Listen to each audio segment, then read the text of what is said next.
Dear friends, today we can discuss endocrine disorders part 1. നമുക്ക് endocrine disorders part ആയിട്ട് നോക്കാം. This session is the part 1.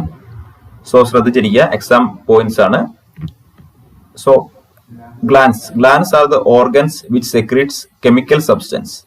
അപ്പോൾ glands എന്ന് പറയുമ്പോൾ organ ആണ് which secretes chemical substance ആയിട്ടുള്ള ഹോർമോൺസിനെയും അതുപോലെ മറ്റ് ആസിഡിനെയൊക്കെ റിലീസ് ചെയ്യുന്നതാണ് ഗ്ലാൻസ് എന്ന് പറയുമ്പോൾ. There are three types of glands: endocrine, exocrine and heterocrine. So there are three types: endocrine, exocrine and heterocrine. Exocrine means gland secretes their products into ducts. അപ്പം exocrine എന്ന് പറയുമ്പോൾ gland secretes their products into ducts. Ducts is the passage way or pipe or canal എന്നൊക്കെ പറയാം. Examples of exocrine glands are sweat glands, salivary glands, mammary glands, stomach or liver. അപ്പോൾ sweat gland release ചെയ്യുന്നു, അതുപോലെ salivary gland produce ചെയ്യുന്നു. ഇതൊക്കെ തന്നെ exocrine glance produce ചെയ്യുന്ന hormones ആണ്, അല്ലെങ്കിൽ ആസിഡ്സുകളാണ്. ഇപ്പൊ സ്റ്റൊമക്ക് പ്രൊഡ്യൂസ് ചെയ്യുന്നതാണ് ഹൈഡ്രോക്ലോറിക് ആസിഡ്. അങ്ങനെ that glands secretes their products into ducts. Endocrine glands secretes their products into the bloodstream. അപ്പോൾ എൻഡോക്രൈൻ ഗ്ലാൻഡ് എസ്പെഷ്യലി ബ്ലഡ് സ്ട്രീമിലേക്ക് ഡയറക്റ്റ് ആയിട്ട് പ്രൊഡ്യൂസ് ചെയ്യുന്നതാണ് ഹോർമോൺസിനെ പ്രൊഡ്യൂസ് ചെയ്യുന്നത്. That is endocrine gland. Examples: pituitary, pancreas, thyroid, adrenal or thymus. So that are the example of endocrine glands. Pituitary gland, pancreas, thyroid, adrenal gland, thymus gland. Endocrine glands are the ductless glands. Ductless glands ഏതാണെന്ന് ചോദിച്ചാൽ that is endocrine glands. Then heterocline glands perform both exocrine and endocrine functions. Heterocline glands ആണ് both endocrineന്റെയും exocrineന്റെയും function ഒരുമിച്ച് ഉണ്ടാകുന്നതാണ് heterocline glands. Example pancreas. So example of heterocline glands എന്ന് ചോദിച്ചു കഴിഞ്ഞാൽ pancreas ആണ്. Then pituitary gland. Pituitary gland is the master gland. നമുക്കെല്ലാം അറിയാം. Also called hypophysis. അപ്പോൾ പിറ്റ്യൂട്ടറി ഗ്ലാൻഡിന്റെ മറ്റൊരു പേരാണ് ഹൈപ്പോഫൈസിസ്. പിറ്റ്യൂട്ടറി ഗ്ലാൻഡ് ധാരാളം ഹോർമോൺസ് പ്രൊഡ്യൂസ് ചെയ്യുന്നുണ്ട്. So this is the anterior pituitary gland, this is the posterior pituitary gland. Here it is hypothalamus is there. So anterior pituitary gland ഏതാണ്, posterior pituitary gland ഏതാണ്? ഇവ produce ചെയ്യുന്നുണ്ട്, ധാരാളം ഹോർമോൺസുകൾ produce ചെയ്യുന്നുണ്ട് pituitary. അത് ചിലപ്പോൾ എക്സാമിന് ചോദിക്കാറുണ്ട്, അതുകൊണ്ട് നിങ്ങൾ ഒന്ന് ഓർത്ത് വെക്കുക, ഓർക്കാനൊരു എളുപ്പവഴിയുണ്ട്. Anterior pituitary gland secretes adrenocorticotropic hormone, that is ACH, then thyroid stimulating hormone TSH, luteinizing hormone LH, follicle stimulating hormone FSH, prolactin and growth hormone. So anterior pituitary gland secrete ചെയ്യുന്നതാണ് കൂടുതൽ hormone. Posterior pituitary gland release ചെയ്യുന്ന hormones vasopressin അല്ലെങ്കിൽ oxytocin. ഇവ രണ്ടും മാത്രമാണ് posterior gland secrete ചെയ്യുന്നത്. അപ്പൊ അത് രണ്ടും മാത്രമാണ് പോസ്റ്റീരിയർ ഗ്ലാൻഡ് എന്ന് ഓർത്താൽ മതി. ബാക്കി ആന്റീരിയർ പിറ്റ്യൂട്ടറി ഗ്ലാൻഡിലാണ് കൂടുതലുള്ളത്. ACH അഡ്രിനോകോർട്ടിക്കോട്രോപിക് ഹോർമോൺ, TSH ഉണ്ട്, LH ഉണ്ട്, FSH ഉണ്ട്, പ്രൊലാക്റ്റിൻ ഉണ്ട്, ഗ്രോത്ത് ഹോർമോൺ ഉണ്ട്. അപ്പൊ ഇത്രയും ആന്റീരിയർ പിറ്റ്യൂട്ടറി ഗ്ലാൻഡ് പ്രൊഡ്യൂസ് ചെയ്യുന്നതാണ്. അപ്പം പോസ്റ്റീരിയർ പിറ്റ്യൂട്ടറി ഗ്ലാൻഡിന് ആകെ ഉള്ളത് ഓക്സിറ്റോസിനും വാസോപ്രസിനും എന്ന് മാത്രം ഓർത്തു കഴിഞ്ഞാൽ മതി, എളുപ്പമുണ്ട്. The posterior lobe of the pituitary produce only two hormones, that is vasopressin, other name is antidiuretic hormone or and oxytocin. അപ്പോൾ ഇത് രണ്ടും ആണ് posterior lobe of pituitary gland produce ചെയ്യുന്നത് ഓർത്ത് കഴിഞ്ഞാൽ മതി. ബാക്കി കൂടുതലും anterior lobe of the pituitary gland ആണ് പ്രൊഡ്യൂസ് ചെയ്യുന്നത്. Gigantism, that is a over production of growth hormone, also called somatotropin in children. അപ്പോൾ gigantism എന്നുള്ള കണ്ടീഷൻ കുട്ടികളിൽ over production of growth hormone ഉണ്ടാകുന്ന കണ്ടീഷനാണ് ജൈജാൻറ്റിസം. ദാറ്റ് ഈസ് സൊമാറ്റോട്രോഫിൻ ആണ് growth hormone. അപ്പൊ കുട്ടികളിൽ ഉണ്ടാകുന്ന ജൈജാൻറ്റിസവും മുതിർന്നവരിൽ ഉണ്ടാകുന്ന അക്രോമെഗലി എന്ന് ഓർത്ത് കഴിഞ്ഞാൽ മതി. Main cause of gigantism is pituitary adenoma. It's a brain tumour. Main cause of gigantism is pituitary adenoma. Non cancerous ആയിട്ടുള്ള ബ്രെയിൻ ട്യൂമർ ആണെന്ന് ഓർത്ത് വെക്കുക. Acromegaly, that is over production of growth hormone in adults. Acromegaly എന്ന് പറയുമ്പോൾ over production of growth hormone in adults. ഇനി diabetes insipidus, that is pituitary gland produce insufficient antidiuretic hormone, hence the kidneys produce a lot of urine. Diabetes insipidus എന്ന് പറയുമ്പോൾ pituitary gland produce insufficient antidiuretic hormone. അപ്പൊ kidney ധാരാളം urine produce ചെയ്യുന്നു, thirst ഉണ്ടാവുകയും ചെയ്യുന്നു. So that is the condition diabetes insipidus. Diabetes ഇൻസിപ്പിഡസിൽ മെയിനായിട്ട് ഒരു ഡ്രഗുമായിട്ട് നമുക്ക് ഈ ഒരു റിലേറ്റ് ചെയ്യാം. എസ്പെഷ്യലി നെഫ്രോജനിക് ഡയബറ്റീസ് ഇൻസിപ്പിഡസ് ഉണ്ടാകാനുള്ള ഒരു സാധ്യതയുള്ളത് ഇപ്പം ലിഥിയം എന്നുള്ള ഡ്രഗ് ബൈപ്പോളർ ഡിസോർഡറിന് കൊടുക്കുന്നതുകൊണ്ടാണ്. അപ്പൊ ഈ ഒരു ലിഥിയം എന്നുള്ള ഡ്രഗ് കഴിക്കുന്നവർക്ക് ഡയബറ്റീസ് നെഫ്രോജനിക് ഡയബറ്റീസ് ഇൻസിപ്പിഡൻസ് ഉണ്ടാകാനുള്ള ചാൻസ് വളരെ കൂടുതലാണ്. അപ്പൊ അതൊന്ന് ഓർത്ത് വെക്കുക. ലിഥിയം എന്നുള്ള ബൈപ്പോളർ ഡിസോർഡറിന് ഉപയോഗിക്കുന്ന ഡ്രഗ് കഴിക്കുന്നവർക്ക് നെഫ്രോജനിക് ഡയബറ്റീസ് ഇൻസിപ്പിഡസ് ഉണ്ടാകാനുള്ള ചാൻസ് കൂടുതലുണ്ട്. അപ്പൊ അവരിൽ യൂറിൻ ധാരാളം പോവുകയും തേഴ്സ്റ്റ് ഒക്കെ ഉണ്ടാവുകയും ചെയ്യും. അപ്പം long time use of lithium cause nephrogenic diabetes insipidus. Then Whipple's triad. ഇപ്പൊ നമ്മൾ ഷുഗർ ആയിട്ട് ബ്ലഡ് ഷുഗർ ലെവലുമായിട്ട് ചിന്തിക്കുമ്പോൾ വിപ്പിൾസ് ട്രയാഡിനെ പറ്റി ഒന്ന് പഠിച്ചിരിക്കണം. That is fasting hypoglycaemia less than 50 milligram per deciliter. Fasting hypoglycemia less than 50 milligram per deciliter and symptoms of hypoglycemia is present, then immediate relief of symptoms with IV glucose. അപ്പൊ ഈ ഒരു മൂന്നും കൂടെയാണ് വിപ്പിൾസ് triad എന്ന് ഉദ്ദേശിക്കുന്നത്. Fasting hypoglycaemia 50-ൽ താഴെ വരികയും hypoglycaemic symptoms കാണിക്കുകയും ചെയ്യുന്നു. അപ്പൊ അവർക്ക് പെട്ടെന്ന് റിലീഫ് കിട്ടുന്നത് ഒരു IV ഗ്ലൂക്കോസ് കൊടുക്കുമ്പോഴാണ്. സോ നമുക്ക് ഇനി ഒരു 10 ഇമ്പോർട്ടന്റ് മൾട്ടിപ്പിൾ ചോയ്സ് ക്വസ്റ്റ്യൻസ് നോക്കാം. അപ്പൊ നിങ്ങൾ വീഡിയോ അവസാനം വരെ കാണുക. അപ്പോൾ നിങ്ങൾ പുതിയ ആളുകൾ ഉണ്ടെങ്കിൽ നിങ്ങൾക്ക് ടെലഗ്രാം ചാനൽ ജോയിൻ ചെയ്യാവുന്നതാണ്. ധാരാളം ആളുകൾ മെസ്സേജുകളും നല്ല ഇൻഫർമേഷനും ഒക്കെ പാസ് ചെയ്യുന്നുണ്ട്. It's very good. Keep continuing that. And നമുക്ക് ഓരോ എക്സാമിന് വേണ്ടിയും നിങ്ങൾക്ക് ഒരു ഗ്രൂപ്പായിട്ട് ഒന്നിച്ച് നിങ്ങൾക്ക് വർക്ക് ചെയ്യാവുന്നതാണ്, പഠിക്കാവുന്നതാണ്. അപ്പൊ നിങ്ങൾക്ക് ഒരു ഗ്രൂപ്പായിട്ടുള്ള ഒരു കമ്മ്യൂണിക്കേഷൻ അവിടെ കിട്ടുന്നുണ്ടെന്ന് എനിക്ക് മനസ്സിലായി. So thank you for that. And നമ്മുടെ ചാനലിൽ ആരെങ്കിലും പുതിയ ആളുകളുണ്ടെങ്കിൽ സബ്സ്ക്രൈബ് ചെയ്യുക, അതുപോലെ ബെല്ലൈക്കൺ എനേബിൾ ചെയ്യുക. നിങ്ങൾക്ക് താല്പര്യമുണ്ടെങ്കിൽ ഫേസ്ബുക്ക് പേജ് ലൈക്ക് ചെയ്യാവുന്നതാണ്. അപ്പൊ നമുക്ക് 10 ക്വസ്റ്റ്യൻസിലേക്ക് പോകാം. അപ്പൊ നമുക്ക് കുറച്ച് ഇമ്പോർട്ടന്റ് മൾട്ടിപ്പിൾ ചോയ്സ് ക്വസ്റ്റ്യൻസിലേക്ക് പോകാം. First question, the hormone secreted by anterior pituitary gland includes antidiuretic hormone, adrenocorticotrophin, cortisol, oxytocin. Correct answer is adrenocorticotrophin. So anterior pituitary gland release ചെയ്യുന്ന ഹോർമോൺ ആണ് adrenocorticotrophin. പോസ്റ്റീരിയർ പിറ്റ്യൂട്ടറി ഗ്ലാൻഡ് 2 ഹോർമോൺസിനെയാണ് release ചെയ്യുന്നത്, oxytocin അല്ലെങ്കിൽ vasopressin. ഈ 2 ഹോർമോണിനെയാണ്. Cortisol എന്ന് പറയുമ്പോൾ adrenal gland produce ചെയ്യുന്ന ഒരു സ്ട്രെസ് ഹോർമോണാണ് കോർട്ടിസോൾ. നമ്മുടെ ശരീരത്തിൽ സ്ട്രെസ് ഉണ്ടാകുമ്പോഴാണ് ഈ ഒരു ഹോർമോൺ പ്രൊഡ്യൂസ് ചെയ്യുന്നത്. So next question, glycosylated hemoglobin HbA1c test means glucose level over 20 days, over 2 days, over 90 days, over 30 days.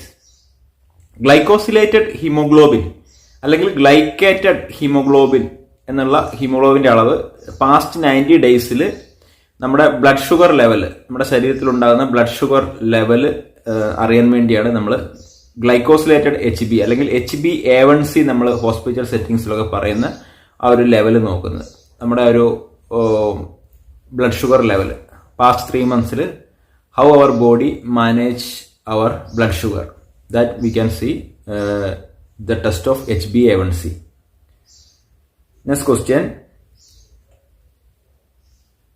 deficiency of thyroxine in adults leads to a condition called tetany, cretinism, myxedema, Graves' disease. Deficiency in thyroxine in adults leads to myxedema. Deficiency of thyroxine in child leads to cretinism. Cretinism ചൈൽഡിലും myxedema അഡൽട്സിലും. cretinism ചൈൽഡിൽ mental റിട്ടാർഡേഷനും എഡിമയൊക്കെ ഉണ്ടാകാനുള്ള സാധ്യതയുണ്ട്. ശരീരത്തിൽ oedema അതുപോലെ mental റിട്ടാർഡേഷനൊക്കെ പോകാൻ ക്രെറ്റിനിസം കാരണമാകുന്നു. So Graves' disease means increase the thyroxine level in our blood leads to Graves' disease. Well, thyroxine അളവ് കൂടുമ്പോൾ Graves' disease, കുറയുമ്പോൾ അഡൽട്ടിൽ myxedema, ചൈൽഡിൽ cretinism.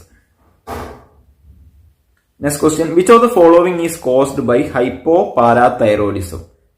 High serum calcium, low serum calcium, high serum potassium, low serum potassium.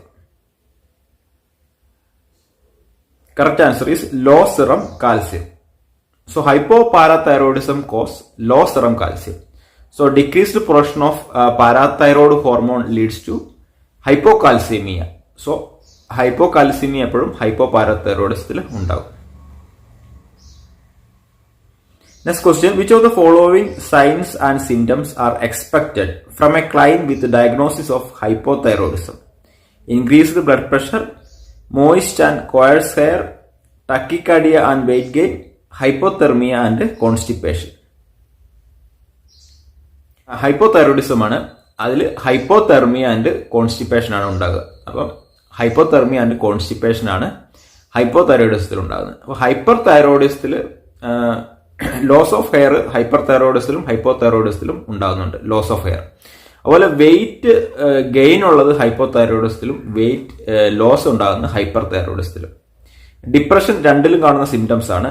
അപ്പം hypothyroidism എന്ന് പറയുമ്പോൾ നമ്മുടെ metabolic activity കുറയുകയാണ് ചെയ്യുന്നത്.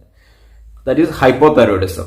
So our blood pressure and respiratory rate will decrease. നമ്മുടെ ബ്ലഡ് പ്രഷറും പൾസ് റേറ്റ് ഒക്കെ കുറയുന്നത് ഹൈപ്പോതൈറോയിഡിസത്തിലാണ്.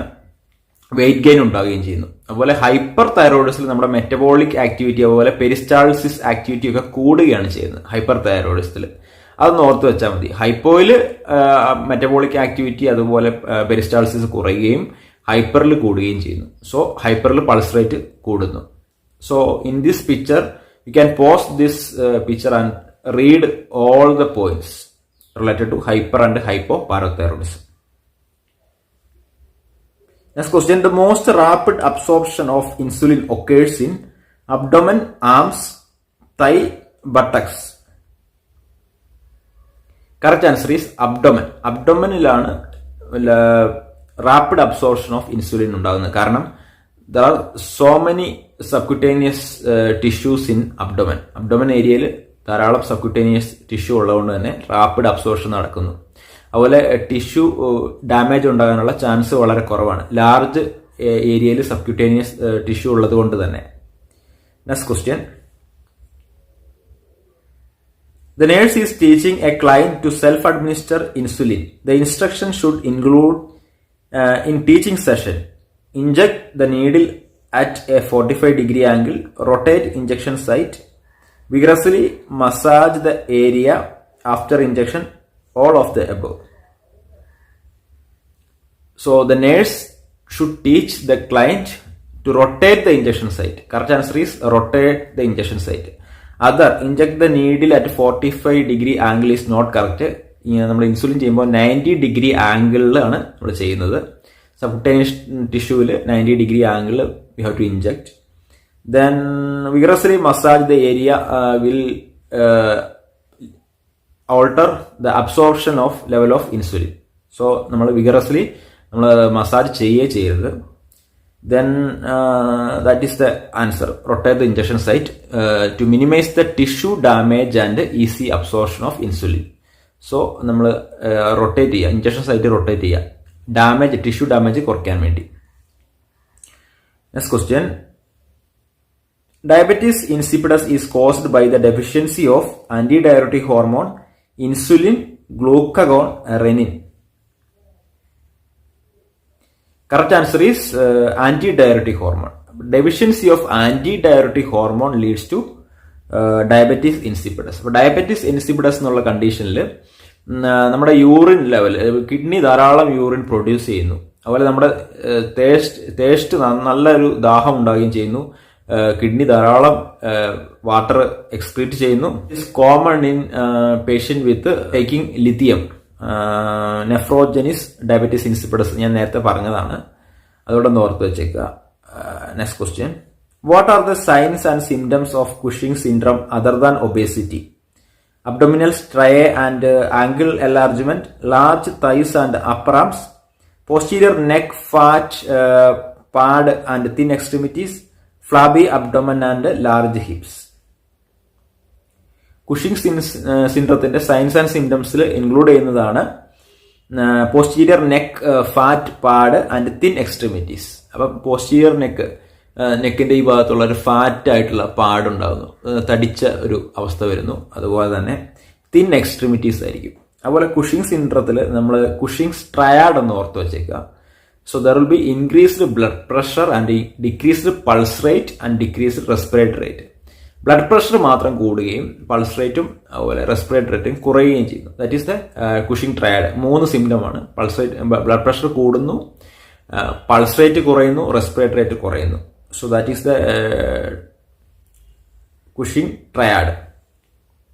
Next question. All of the following are the complication associated with the short-term use of corticosteroid therapy except hypertension, immunosuppression, hypoglycemia, electrolyte balance. So short-term use of corticosteroid therapyയിൽ ഉണ്ടാകുന്ന side effects ആണ് ഹൈപ്പർഗ്ലൈസീമിയ. So the answer is hypoglycaemia. So നമുക്ക് corticosteroid തെറാപ്പിയിൽ hyper tension ഉണ്ടാകുന്നു, immuno suppression ഉണ്ടാകുന്നു, electrolyte abnormalities ഉണ്ടാകുന്നു, hyper glycaemia ഉണ്ടാകുന്നു. So except hypoglycaemia. So that is the correct answer. So നമ്മളൊരു 10 questions കൂടെ discuss ചെയ്തിട്ടുണ്ട്. നേരത്തെ നമ്മളൊരു വീഡിയോ ചെയ്തതാണ് ഹൈപ്പോതൈറോയിഡിസം ഹൈപ്പർ തൈറോയിഡിസം എന്നൊക്കെ പറഞ്ഞിട്ട്. ആ വീഡിയോയുടെ ലിങ്ക് ഞാൻ താഴെ കൊടുക്കുന്നതായിരിക്കും. അപ്പോൾ എല്ലാവരും എക്സാമിന് വേണ്ടി നന്നായിട്ട് പഠിക്കുക. ഇനി ഏകദേശം നമ്മളെ മുന്നിലുള്ളത് ഏകദേശം പറയുകയാണെങ്കിൽ ഒരു 40 ദിവസമൊക്കെ ആയിരിക്കും എക്സാമിനുള്ളത്. അപ്പോൾ അതുകൊണ്ട് തന്നെ പഠനം ശക്തമാക്കുക, ഉഷാറാക്കുക. പിന്നെന്താ പറയുക, നമ്മൾ ടെലഗ്രാം ഗ്രൂപ്പിൽ ജോയിൻ ചെയ്യാവുന്നതാണ്. ഫേസ്ബുക്ക് പേജ് ലൈക്ക് ചെയ്യുക, അതുപോലെ തന്നെ കൂട്ടുകാരിലേക്ക് ഷെയർ ചെയ്യുക. താങ്ക്